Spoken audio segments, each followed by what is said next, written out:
Magandang araw mga kapistolero. Reaction video lang to tungkol do sa sinabi ni General Torre tungkol sa gun ban implementation. Pakinggan muna natin.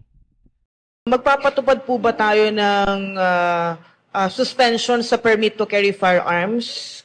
Kailan po ito? At buong bansa po ba o NCR lang po? I'll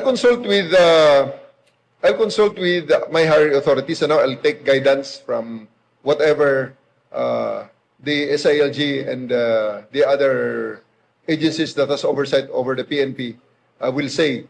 Pero personally ako, policy direction namin ngayon sa PNP, we're deliberating hard and fast. Bakit? Kung hindi ba kami mag-declare ng gun ban, ibig sabihin walang gun ban. Araw-araw naman sa atin may gun ban. Di ba?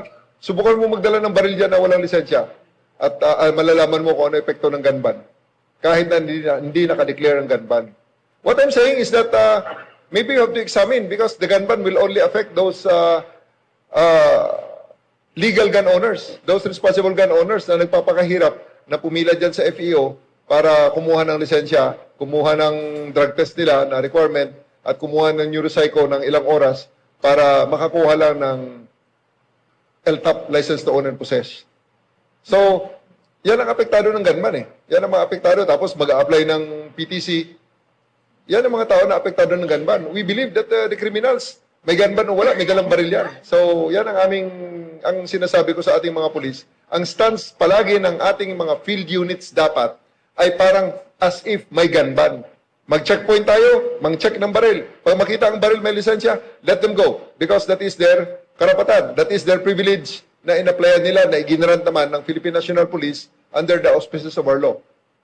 So, I'll consult first. The short answer there is I consult first, and I will actually recommend against the declaration because I do believe na the gun ban actually is our instrument para malaman natin sino ang legal at illegal na gun owner because I don't believe that legal gun owners are a threat to a society in general.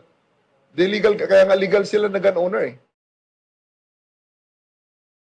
Ayan, narinig natin mga kapistolero, coming from a chief PNP.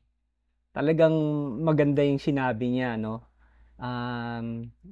makabuluhan yung kanyang sinabi at tama yung kanyang mga sinasabi na yung gun ban only affects sa ating mga legal gun owners. Kasi mga kriminal nga naman talaga, hindi talaga sila sumusunod sa gun ban.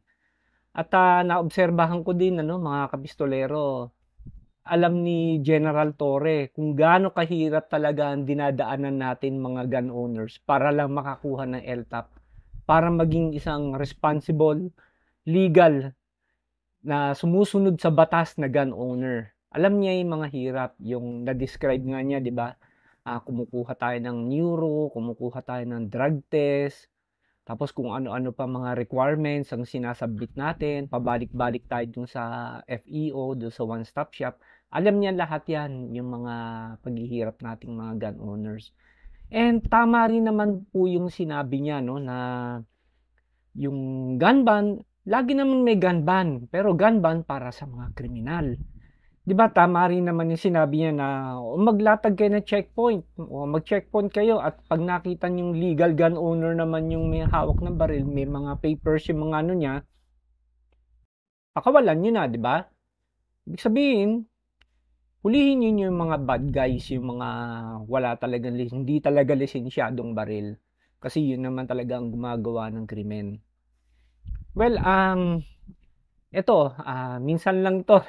Kasi nakatagpo tayo ng isang chief PNP na alam nating magiging kakampi natin. Susuporta sa ating mga legal gun owners, Alam ang hirap nating mga legal gun owners. Kaya sir, kung nanonood po kayo, General Torre, saludo po ako sa inyo. At nararamdaman po ninyo ang sentimiento naming mga legal gun owners. Marami pong salamat.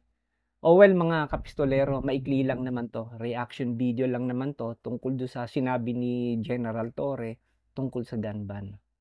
At as always, lagi ko pong sinasabi sa inyo, be a responsible gun owner, sumunod po tayo sa batas At alamin din po natin yung ating batas, yung RA 10591.